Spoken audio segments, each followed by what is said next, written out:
ખાલી હૃદય બંધ પડ્યું છે, માણસ બરોબર છે, ખાલી એક પુલ પડ્યો છે, તૂટી ગયું છે, બધું બરોબર છે. કેમ અહેવાલ પછી પણ ન જાગ્યું તંત્ર? ગુજરાતમાં કોઈ કામ એવું નથી કે જે ભ્રષ્ટ બાબુઓના ખિસ્સા ભર્યા વગર થાય. 40 વર્ષ જૂનો આ બ્રિજ 100 વર્ષના આયુષ્યનો હતો, પરંતુ તે પહેલા તૂટી પડ્યો.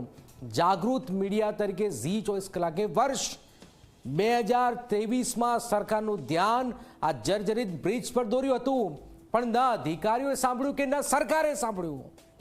સરકારે સાંભળ્યું જ નહીં. જુઓ માનવ સર્જિત દુર્ઘટના પર શું થયું છે ખાસ અહેવાલમાં.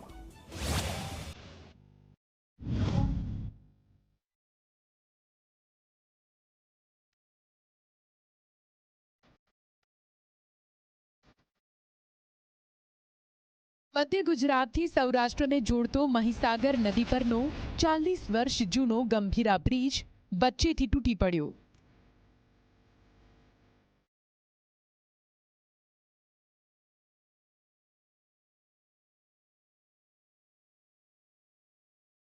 આ દુર્ઘટનામાં 2 ટ્રક, એક પિકઅપ વાન સહિત 4 વાહનો નદીમાં ખાબક્યા. આ દુર્ઘટના માત્ર કુદરતી નથી, તે તંત્રની નટફટાઈ અને બેદરકારીનું પરિણામ છે.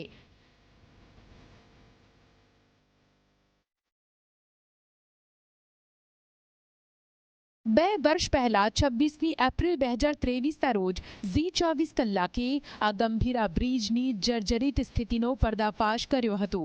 અમે તંત્રનું ધ્યાન દોર્યું હતું, પરંતુ તંત્રએ શું કર્યું? માત્ર થીગડા મારીને સંતોષ માની લીધો.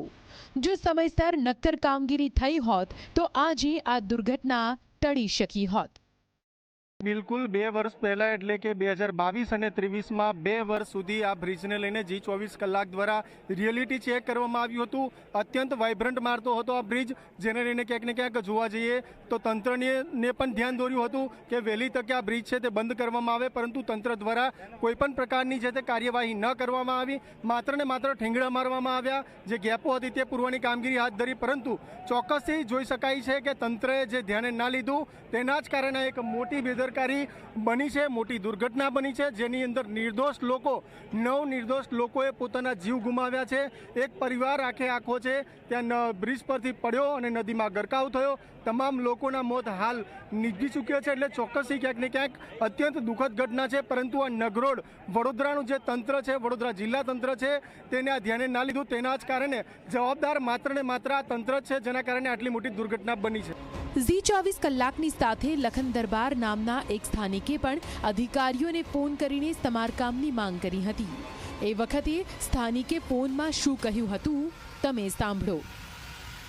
સાહેબ, કેટલા દિવસથી હું તમને ફોન કરું છું, પેલા મુજપુર ગંભીરા જે બ્રિજ છે એ બાબતની વાત કરવા માટે, રજૂઆત કરવા માટે અમારા એક મિત્ર જિલ્લા પંચાયતના સદસ્ય હર્ષદસિંહ પરમારે પણ આપણે લેખિત રજૂઆતો પણ કરી છે, અને એ બાબતે આપને રજૂઆત કરવા માટે કેટલા દિવસથી ફોન કરું છું, પણ આપ ફોન ઉઠાવતા નથી.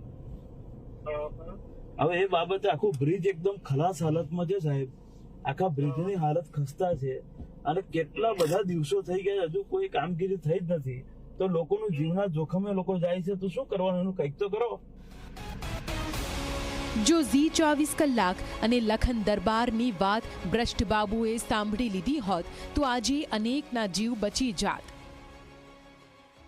આ બ્રિજનો ટેસ્ટિંગ રિપોર્ટ થયો હતો, અને એ ટેસ્ટિંગ રિપોર્ટ નેગેટિવ આવ્યો હતો, અને એ ટેસ્ટિંગ રિપોર્ટ જાહેર કરવાની માંગણી અમે સૌએ કરી હતી, પરંતુ એ ટેસ્ટિંગ રિપોર્ટ જાહેર ના કરવામાં આવ્યો, કારણ કે નેગેટિવ હતો.